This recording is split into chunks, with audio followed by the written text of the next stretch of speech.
by offering you a free, no-tech life hack. And all it requires of you is this, that you change your posture for 2 minutes.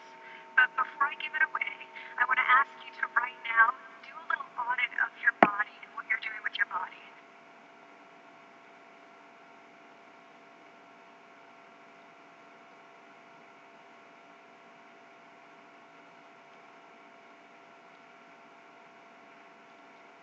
So how many of you are sort of making yourself smaller? Maybe you're hunching, crossing your legs, maybe wrapping your ankles. Sometimes we hold on to our arms like this. Uh, Sometimes we spread out. I see you. Um, so I want you to pay.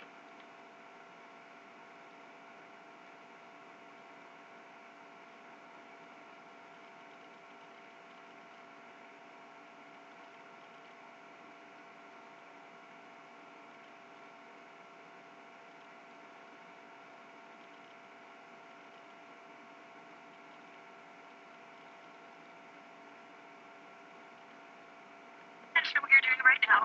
We're going to come back to that in a few minutes, and I'm hoping that if you sort of learn to tweak this a little bit, it could significantly change the way your life unfolds. Um, so we're really fascinated with body language, and we're particularly interested in other people's body language. We're interested in, like,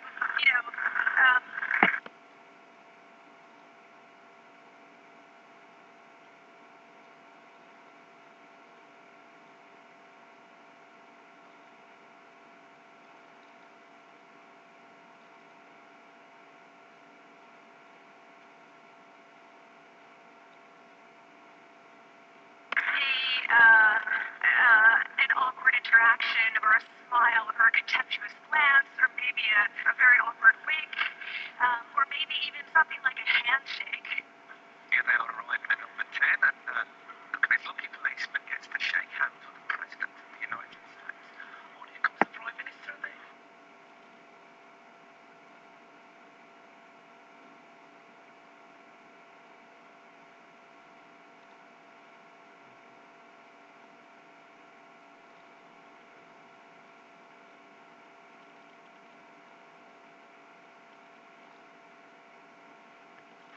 So,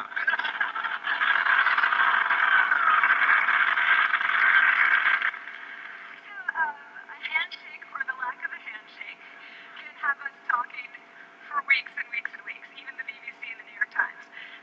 So obviously, when we think about nonverbal behavior or body language, but we call it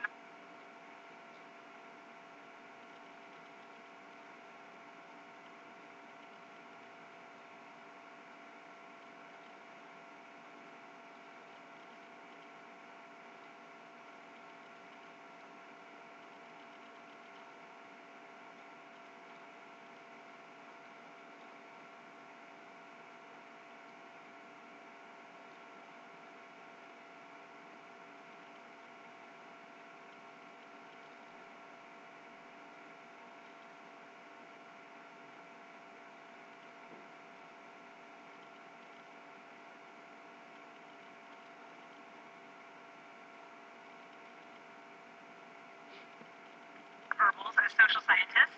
It's language. So we think about communication. When we think about communication, we think about interactions. So what is your body language communicating to me? What's mine communicating to you? And there's a lot of reason to believe that this is a valid way to look at this.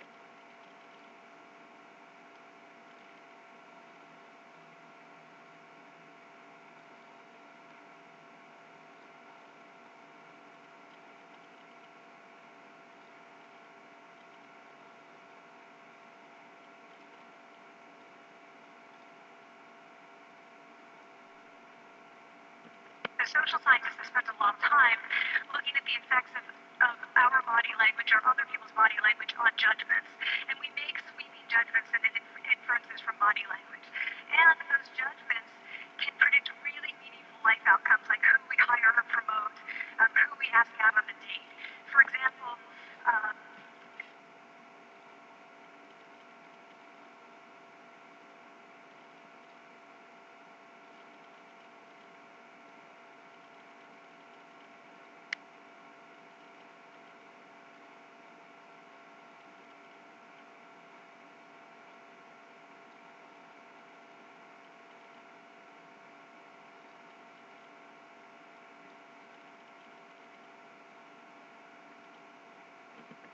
Melanie Ambati, a researcher at Tufts University, shows that when people watch 30-second soundless clips of real physician-patient interactions, their judgments of the physician's niceness predict whether or not that physician will be sued. So it doesn't have to do so much with whether or not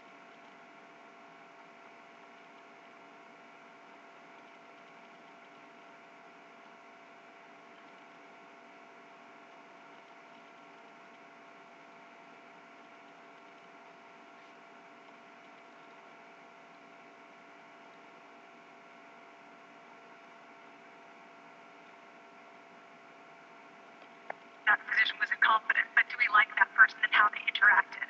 Um, Even more dramatic, Alex Todorov at Princeton has shown us that judgments of political candidates' faces in just 1 second predict 70% of U.S. Senate and gubernatorial race outcomes. And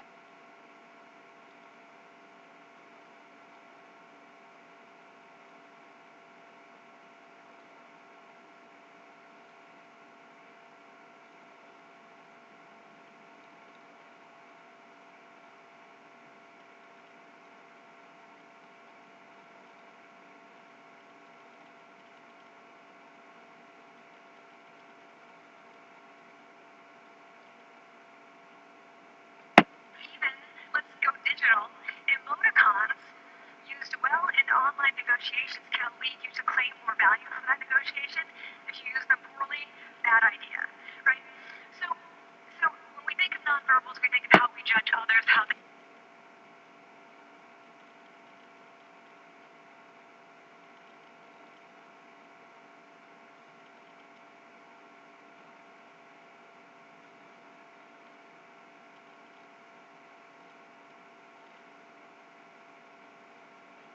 judge us and what the outcomes are. We tend to forget, though, the other audience that's influenced by our nonverbals, and that's ourselves. We are also influenced by our nonverbals, our thoughts and our feelings and our physiology. So, what nonverbals?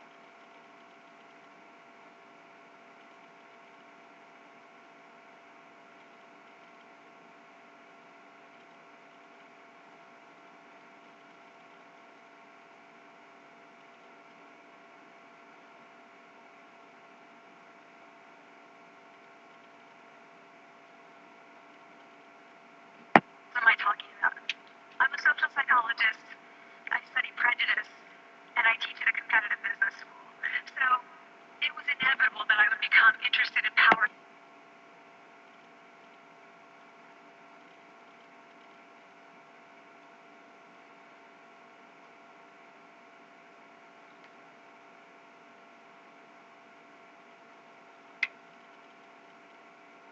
Dynamics. I became especially interested in nonverbal expressions of power and dominance. And what are nonverbal expressions of power and dominance? This is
with us, we tend to make ourselves smaller.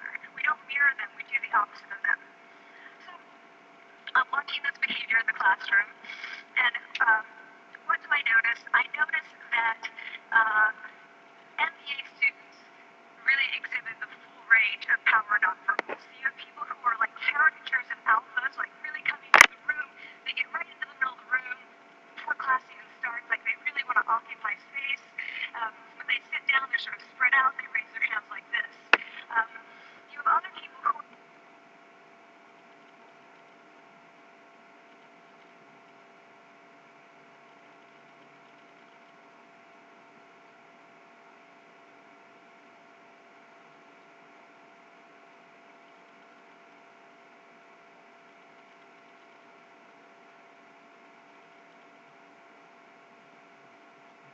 virtually collapsing when they come in. As soon as they come in, you see it. You see it on their faces and their bodies. And they sit in their chair and they make themselves tiny. And they go like this when they raise their hands. I There's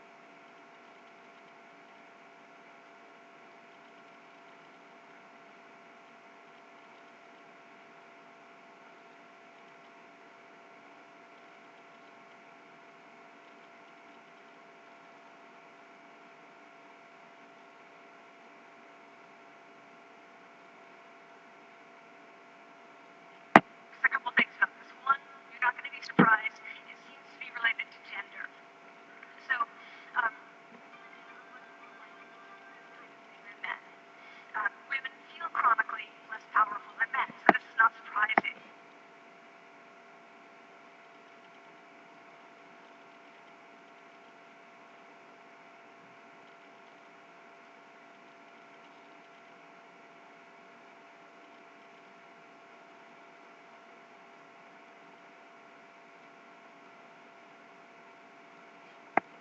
Um, but the other thing I noticed is that it also seemed to be related to the extent to which the students were participating and how well they were participating. And this is really important in the MBA classroom because participation counts for half the grade. So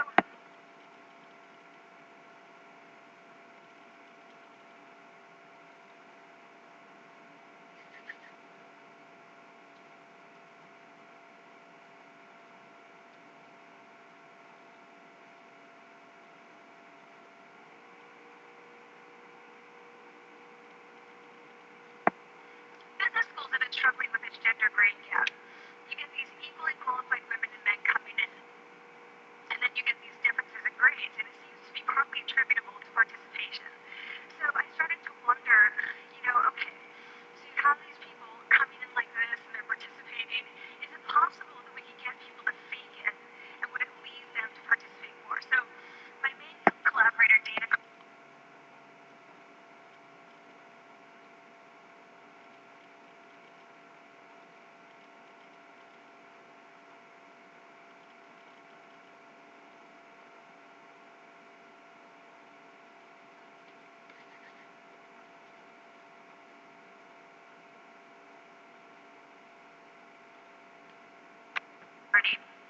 who's at Berkeley, and I really wanted to know, can you fake it till you make it?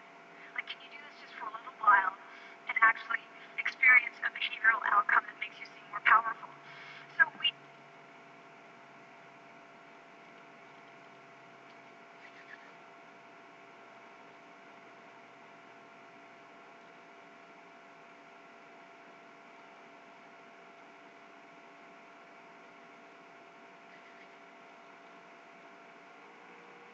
know that our nonverbals govern how other people think and feel about us. There's a lot of evidence, but our question really was, do our nonverbals govern how we think and feel about ourselves?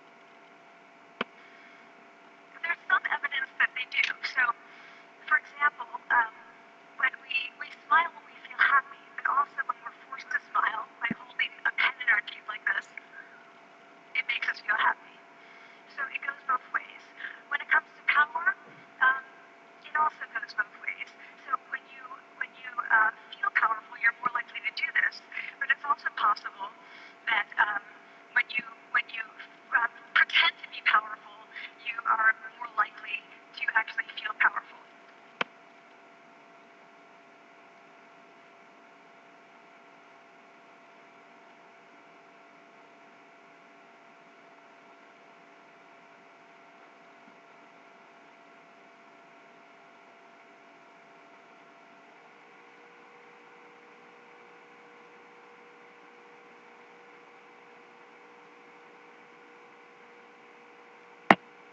So the second question really was, you know, so we know that our minds change our bodies, but is it also true that our bodies change our minds?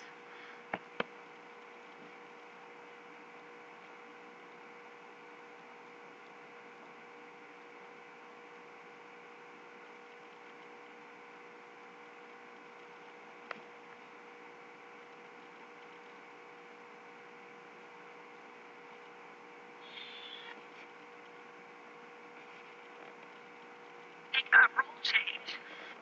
Um, so we know, but the other thing I noticed is that it also seemed to be related to the extent to which the students were participating. Hierarchies have high testosterone and low cortisol. High power key hormones, testosterone.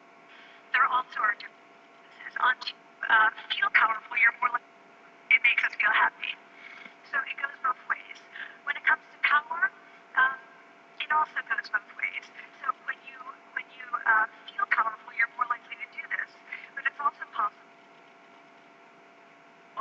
that when you pretend to be powerful, you are more likely to actually feel powerful. So the second question really was.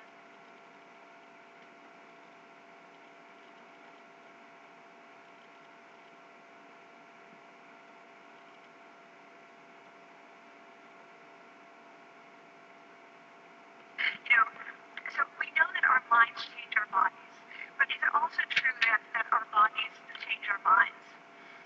And when I say minds, in the case of the powerful, what am I talking about? So I'm talking about thoughts and feelings and the sort of physiological things that make up our thoughts and feelings. And in my case, that's hormones. I look at hormones. So what do the minds of the powerful versus the powerless look like?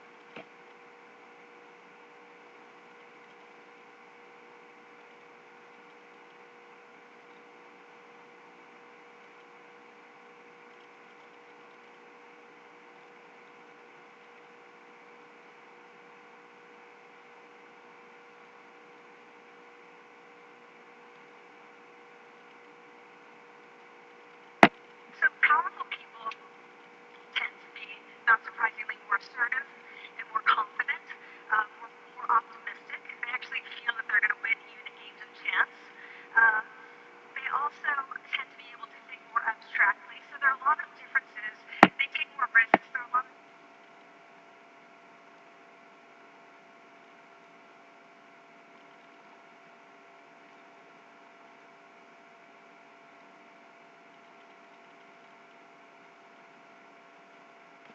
differences between powerful and powerless people. Physiologically, there also are differences on two key hormones, testosterone, which is the dominance hormone, and cortisol, which is the stress hormone. So what we find is that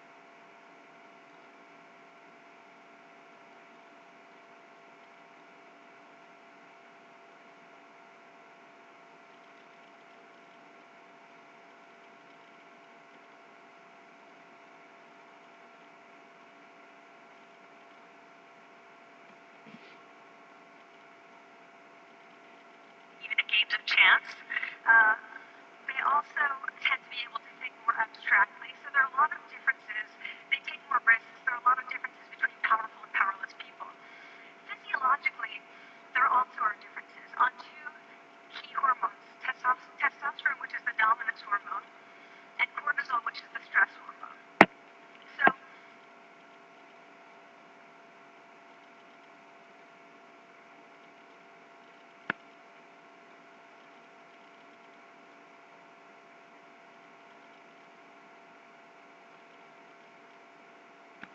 what we find is that high power alpha males in primate hierarchies have high testosterone. testosterone and low cortisol. And powerful and effective leaders also have high testosterone and low cortisol. So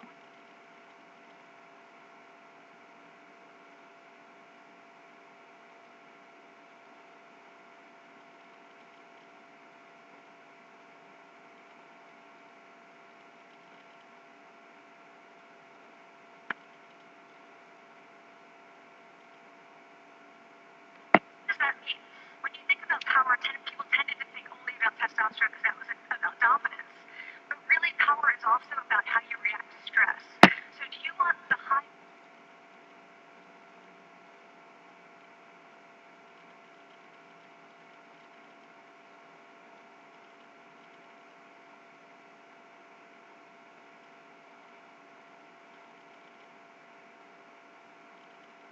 power leader that's dominant, high on testosterone, but really stress reactive? Probably not, right? You want the person who's powerful and assertive and dominant, but not very stress reactive, the person who's laid back. So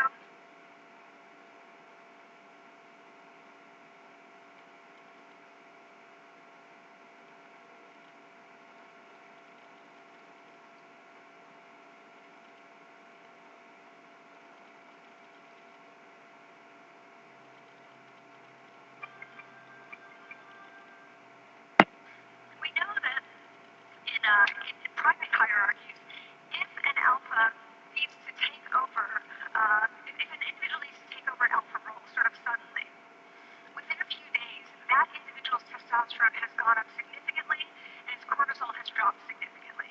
So we have this evidence both that the body can shape the mind, at least at the facial level. Um,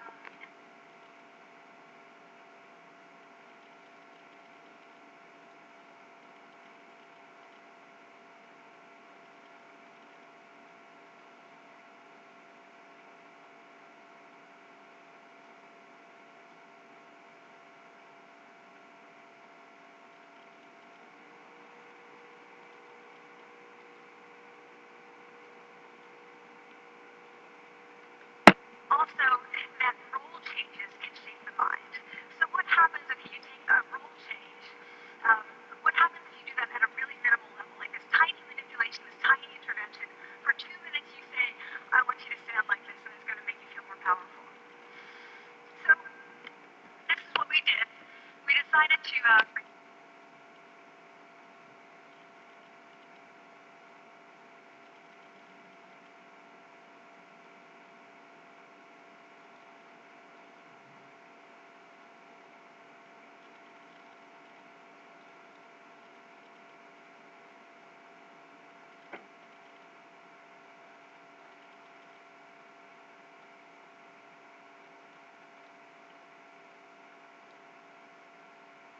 go into the lab and run a little